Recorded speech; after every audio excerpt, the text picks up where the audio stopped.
कहते हैं अगर आप ज़िंदगी में सुख चाहते हैं तो आपको सुख मिलेगी और अगर आप ज़िंदगी से दुःख चाहते हैं तो आपको दुःख ही मिलेगी। ये दुनिया का आकर्षण का नियम है, प्रकृति के आकर्षण का नियम है। हम जो हमें यह वही देता है जो हम चाहते हैं अपनी ज़िंदगी में आकर्षित करते हैं।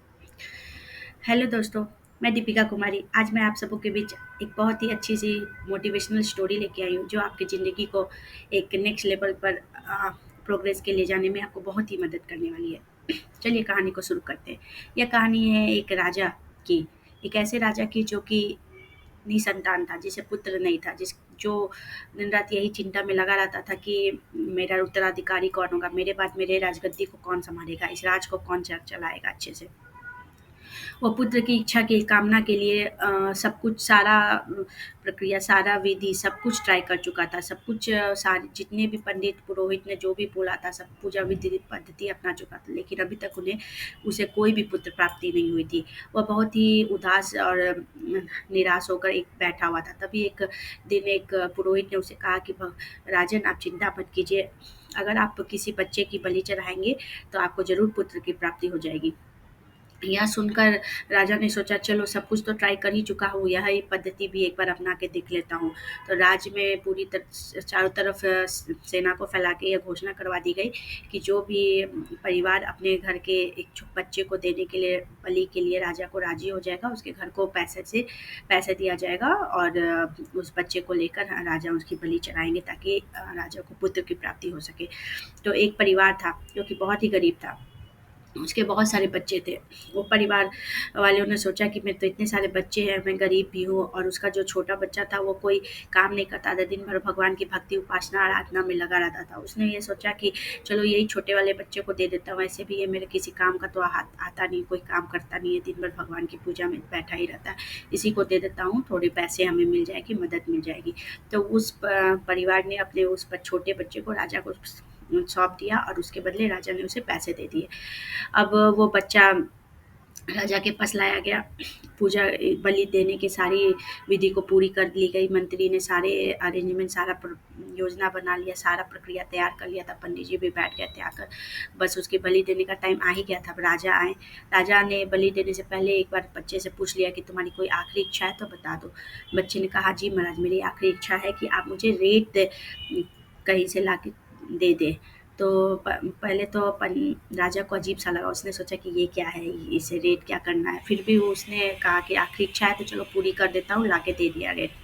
अब वो बच्चे ने रेत से लेके 4 छोटे छोटे घर बनाए और एक एक करके पहला घर गिराया, फिर दूसरा घर गिराया, फिर तीसरा घर गिराया और चौथे घर के सामने हाथ जोड़कर बैठ गया और भगवान को प्रार्थना करने लगा। उसके बाद उसने राजा से कहा, राजन मेरा आखिरी इच्छा पूरा हो गया है, अब आप चाहे तो मेरी बलि दे सकते हैं। इस पर राजा ने सोचा ये क्या है, ये क्या कर रहा है? उसने बोला ये तुमने क्या किया? क्या कोई तुमने जादू टोना किया या तुमने मेरे सर्वनाश होने का कुछ ऐसा मंत्र पढ़ा, कुछ तो क्या किया तुमने? बोला नहीं राजन, मैंने ऐसा कुछ नहीं किया, मैं तो बस भगवान से प्रार्थना कर रहा था। अब आप मैं तैयार हूँ अपने बलि के लिए। तो बोले कि नहीं, तो पहले तुम मुझे, राजन ने बोला पहले तुम मुझे ये बताओ कि तुमने आखिर किया क्या?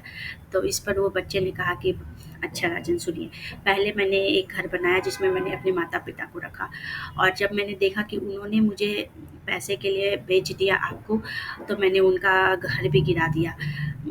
और फिर मैंने दूसरा घर बनाया जिसमें मैंने अपने सगे-संबंधी को रखा और मैंने ये सोचा कि मैंने उसे भी गिरा दिया क्योंकि उन्होंने मुझे आपको बेचने में मेरे माता-पिता को रोका नहीं, समझाया नहीं। उनका फ़र्ज़ था कि उन्हें समझाएँ, रोके, ऐसा अनुचित व्यवहार करने से मना करें, लेकिन उन्होंने नहीं किया तो मैंने ऐसा नहीं किया, तो मैंने उनका भी घर गिरा दिया। तीसरा घर मैंने आपका बनाया, मैंने, क्योंकि राजा को प्रजा की रक्षा करने का ज़िम्मेदारी है, उन्हें चाहिए कि वो अपनी प्रजा के हितों की रक्षा करें, लेकिन आप ही मेरी बलि देने चले हैं, तो मैंने आपका भी घर गिरा दिया। अब मैंने चौथा घर अपने ईश्वर भगवान इष्ट देवता का बनाया, जिसके सामने मैंने हाथ जोड़ के प्रार्थना की कि ईश्वर अब मुझे बस आप ही पे विश्वास है, अब जो होगा आप देख लेना। ऐसा कह के वो चुप हो गया। तब राजा की आँख खुली, उसे लगा कि अरे मैं ये क्या करने जा रहा हूँ?